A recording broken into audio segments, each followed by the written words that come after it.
పచ్చకామెల్లో ఉన్నవాడికి లోకమంతా పచ్చగానే కనిపిస్తుందన్న చందంగా వైసీపీ వాళ్ల ప్రవర్తన ఉందంటూ ఏపీ కాంగ్రెస్ అధ్యక్షురాలు వైఎస్ షర్మిల మండిపడ్డారు.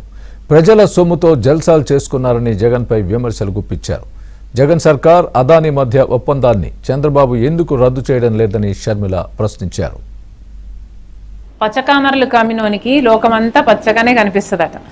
వైసీపీ నాయకునికి, వైసీపీ లీడర్లకి నేను చెప్పాల్సింది ఏమిటంటే, మీకు నాతో పర్సనల్ ఇష్యూస్ ఉన్నాయి కాబట్టి, నాకు కూడా మీతో పర్సనల్ ఇష్యూస్ ఉన్నాయి అని మీరు భావించి, మీరు నన్ను పర్సనల్గా అటాక్ చేసినట్టే నేను కూడా మిమ్మల్ని పర్సనల్గానే అటాక్ చేస్తున్నాను అన్నది మీ భావన. నిజానికి నేను వైసీపీ నాయకుల పర్సనల్ విషయాలు మాట్లాడడం మొదలు పెడితే వాళ్ళు కనీసం ఇంట్లో నుంచి అడుగు కూడా బయట పెట్టలేరు. నేనా పర్సనల్గా మాట్లాడుతున్నది? అయినా ఏది పర్సనల్ అండి? మీరు చేసిన అక్రమాలు, అవినీతి ఎంత ఎత్తునున్నాయంటే, మీరు అధికారంలోంచి దిగిపోయిన 6 నెలలకు కూడా ఇంకా మాట్లాడినా తీరటం లేదు. ఏది పర్సనల్ అండి? ఋషికొండని గొరిగేశారు, మీరు ప్యాలెస్ కట్టుకున్నారు, మీ బాత్రూంలో నుంచి కూడా మీకు సీవ్యూ కావాలని. ఇది మాట్లాడితే ఇది పర్సనల్ అవుతుందా?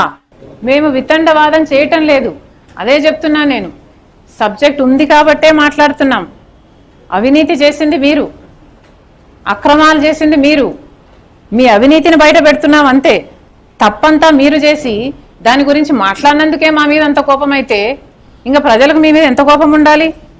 అందుకే కదా మీకు 11 ఇచ్చింది. ప్రభుత్వ వైఫల్యాలను, చంద్రబాబు గారి వైఫల్యాలను, అలాగే అవసరమైతే ఇంతకు ముందు ప్రభుత్వ వైఫల్యాలను మాట్లాడాల్సిన అవసరం నాకుంది, నా విధి, నేను మాట్లాడతా. జగన్మోహన్ రెడ్డి గారేమో చంద్రబాబు గారి డీల్స్ ని అంత సునాయాసంగా క్యాన్సిల్ చేశారు. కానీ చంద్రబాబు గారికి మాత్రం ఇంత పెద్ద డీల్ ని, ఇన్ని అవకతవకలు ఉన్నాయని తెలిసి కూడా ఈ అదానీ డీల్ ను క్యాన్సిల్ చేయడానికి సంకోచిస్తున్నారు. దేనికని? జగన్మోహన్ రెడ్డి గారి దగ్గర కూడా ఆధారాలు ఉన్నాయా? అప్పుడు అవినీతి జరిగింది ఆ పవర్ డీల్స్ లో, కాబట్టి నేను క్యాన్సిల్ చేసేస్తున్నాను అంత సునాయాసంగా చేసేసారా? అంటే మీరు అప్పుడు అవినీతికి పాల్పడ్డారా? మరి ఇప్పుడు అవినీతి జరిగిందని తెలిసినా కూడా మీరు ఊరుకున్నారు అంటే ఏమనుకోవాలి? దీని ద్వారా చంద్రబాబు గారు సమాధానం